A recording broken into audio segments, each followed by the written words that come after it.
अस्सलाम वालेकुम वरहमतुल्लाहि वबरकातुहू। मोअज़्ज़िज़ नाज़रीन, कैसे हैं आप सब। मैं हूं आपका दोस्त समीर और आप लोग दिख रहे हैं मेरे चैनल शोधी ब्लॉग्स। दोस्तों, इस वक्त मैं मौजूद हूं पुरानी दिल्ली के तुर्कमान गेट के पास में और आज मैं आपको जो मोनूमेंट्स दिखाने वाला हूं वो दिल्ली की हिस्ट्री में, दिल्ली की तारीख में बहुत ही अहम मकाम रखता है। ये बोर्ड लगा हुआ है। मैं आपको हिंदुस्तान की पहली ख़वातीन जो सुल्तान रही हैं, रज़िया सुल्तान, उनके मकबरे के अंदर चलेंगे और उनकी क्या हिस्ट्री थी और उनके मकबरे के अंदर एक तारीखी मस्जिद है, उसको भी मैं आपको आज एक्सप्लोर करके दिखाने वाला हूँ। तो फिलहाल बिना देर किए शुरू करते हैं आज का व्लॉग। चलते हैं रज़िया सुल्तान के मकबरे के अंदर। तो दोस्तों, फिलहाल शुरू करते हैं आज का व्लॉग रज़िया सुल्तान के मकबरे के साथ में। तो दोस्तों, जैसे ही हम मकबरे के मेन एंट्रेंस से दाखिल होंगे, सामने दो कब्रें पड़ेंगी। बाएं हाथ पे जो कब्र है वो रज़िया सुल्तान की कब्र है और दाएं हाथ पे जो कब्र है वो रज़िया के बॉडीगार्ड और उनके सिपह सलार हबशी याकूत की कब्र है। कुछ लोगों का मानना है कि ये कब्र रज़िया की सहेली शाज़िया की है। तो इस नस्बत से इस मकबरे को रज्जो शज्जो का मकबरा भी कहा जाता है। और इस मकबरे में दाखिल होने के साथ ही जैसे कि लेफ़्ट साइड पे हम जाएंगे तो पड़ेगी एक बहुत ही पुरानी मस्जिद जो कि मकबरे के साथ में ही बनाई गई है। जैसे अमूमन पहले के राजा महाराजा बादशाह लोग फौत होते थे तो अपने मकबरे के पास में मस्जिद ज़रूर तामीर कराते थे। उसी निस्बत से रज़िया सुल्तान के मकबरे में भी इसी प्रेमिसेस में एक मस्जिद को बनाया गया है ताकि जो कोई भी फातह पढ़ने आए तो यहाँ पर नमाज भी अदा करे। माशाल्लाह तबारकल्लाह। दोस्तों, अगर बात करें रज़िया सुल्तान की पैदाइश की तो रज़िया सुल्तान की पैदाइश सन 1205 ईस्वी में उत्तर प्रदेश रियासत के शहर बदायूं में हुई थी और रज़िया गुलाम वंश के तीसरे सुल्तान अल्तुतमिश की बेटी थीं। यूँ तो सुल्तान अल्तुतमिश अपने हयाती ज़िंदगी में अपने बड़े बेटे नसीरुद्दीन महमूद को दिल्ली की गद्दी का वारिस बनाना चाहते थे, लेकिन बहुत कम उम्री में ही नसीरुद्दीन महमूद का विसाल हो गया था, तो सुल्तान इल्तुतमिश का ये ख्वाब पूरा नहीं हो पाया। तो इस वजह से आपने इच्छा जाहिर की कि मेरी मृत्यु के बाद, मेरे फौत के बाद मेरी बेटी रज़िया वारिस बने, क्योंकि रज़िया को बचपन से ही मर्दों के लिबास पहनना, मर्दों की तरह लड़ना अगड़ना बहुत पसंद था। यूँ तो आम ख़वातीन जो मुस्लिम ख़वातीन होती हैं पर्दे में रहती हैं, बुरके में रहती हैं, पर्दा नशी होती हैं, लेकिन रज़िया सुल्ताना को बचपन से ही ये चीज़ें पसंद नहीं थीं। उनको तलवारबाजी, घोड़सवारी, तीरंदाजी का बचपन से ही शौक़ था और अब बेखौफ होकर मर्दों के साथ बातचीत किया करती थी।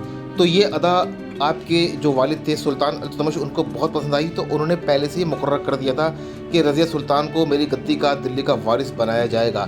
लेकिन जब 1236 ईस्वी में सुल्तान अल्तुतमिश का विसाल हो जाता है तो गद्दी को लेकर इख्तलाफ छिड़ जाता है। कुछ लोगों का मानना था कि रज़िया सुल्तान को दिल्ली की गद्दी पर बैठाना मुनासिब नहीं होगा, कि भला एक ख़वातीन कैसी हुकूमत को चला सकती है, दिल्ली की सल्तनत को संभालने का मादा रज़िया सुल्तान के अंदर नहीं है। तो उसी वक्त मौके का फ़ायदा उठाते हुए सुल्तान अल्तुतमिश की दूसरी बेगम जो थी, जिनका नाम था शाह तुर्कान, वो सल्तनत की सारी कमान अपने हाथ में ले लेती हैं और कठपुतली की तरह अपने बेटे रुकनुद्दीन फ़िरोज़ शाह को दिल्ली की गद्दी पर बैठा देती हैं। लेकिन शाह तुर्कान का शासनकाल लंबे समय तक नहीं चल पाता है। अवाम में उनके खिलाफ बगावत छिड़ जाती है क्योंकि उनके शासनकाल में बहुत ज़्यादा गड़बड़ियाँ हो रही थी और बहुत सारी गलतियाँ वो लोग कर रहे थे। इस वजह से बगावत छिड़ जाती है। रज़िया सुल्तान भी मौके का फ़ायदा उठाती है और कुछ साथियों के साथ मिलकर शाह तुर्कान और रुकनुद्दीन फ़िरोज़ शाह को गिरफ्तार करके उनको कत्ल कर दिया जाता है। फिर उसके बाद तय किया जाता है कि दिल्ली की गद्दी की कमान अब रज़िया सुल्ताना के हाथ में दी जाएगी। फिर रज़िया सुल्तान की ताजपोशी की जाती है। 1236 ईस्वी में रज़िया दिल्ली की पहली मुस्लिम शासिका बनती है, पहली मुस्लिम सुल्तान बनती है। दोस्तों, यूँ तो रज़िया सुल्तान का शासनकाल ज़्यादा लंबे समय तक नहीं चल पाया, मात्र 4 साल तक का उसका शासनकाल रहा था, लेकिन इन 4 साल के शासनकाल में उसने बहुत ज़्यादा मशहूरियत ले ली थी। रज़िया सुल्तान शाही दरबार में बैठकर बड़े बड़े फैसले बेझिझक ले लिया करती थी और उसके फैसले को हर कोई सर आंखों पर रखा करता था और सबके साथ में बराबर का इंसाफ किया करती थी। इसी वजह से अवाम उसको पसंद करने लगी थी। लेकिन उसकी ज़िंदगी में एक मोड़ ऐसा आया जो उसकी बर्बादी का सबब बना। कुछ इतिहासकारों का मानना है कि रज़िया सुल्तान का एक बॉडीगार्ड हुआ करता था जिसका नाम याकूत था।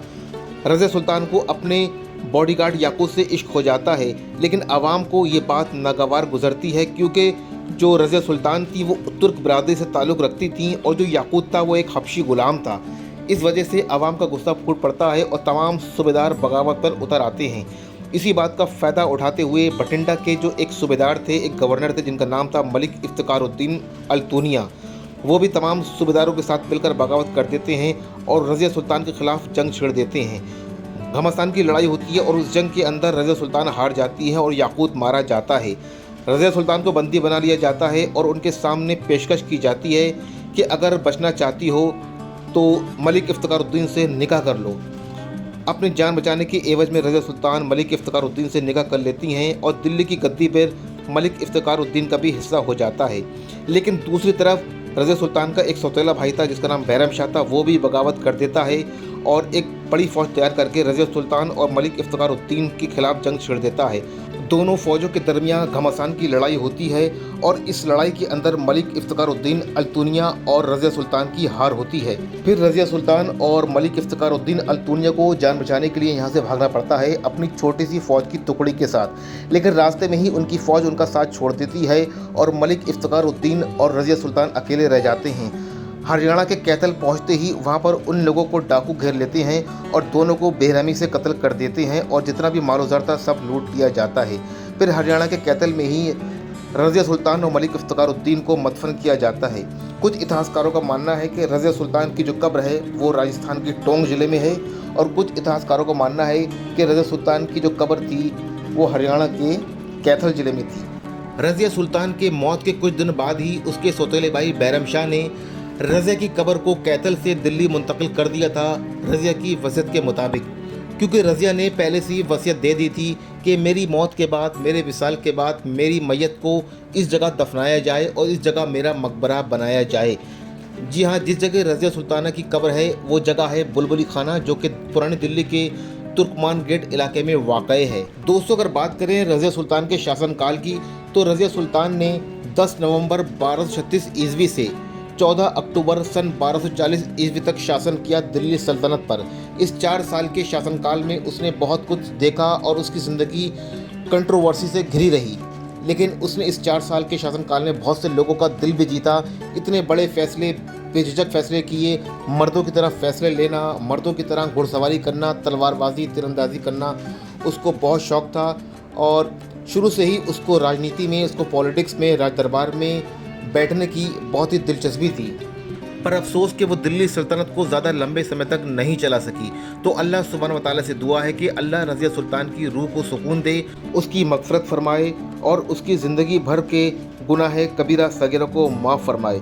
दोस्तों, हम चाहें जितने बड़े बड़े महल बना लें, जितनी बड़ी बड़ी कोठियाँ बना लें, लेकिन हम सबको एक दिन अल्लाह सुब्हान व तआला के पास जाना है। ये सबसे बड़ा सच है। दोस्तों, कमेंट करके बताइएगा मेरा आज का ये वीडियो आपको कैसा लगा। अगर अच्छा लगा हो तो उसको लाइक करें, शेयर करें। ऐसे ही खूबसूरत से ब्लॉग में मैं आपसे दोबारा बहुत जल्दी मुलाकात करूंगा। जब तक अपना और अपने घर वालों पर ढेर सारा ख्याल रखिए। अल्लाह हाफिज़, शब खैर।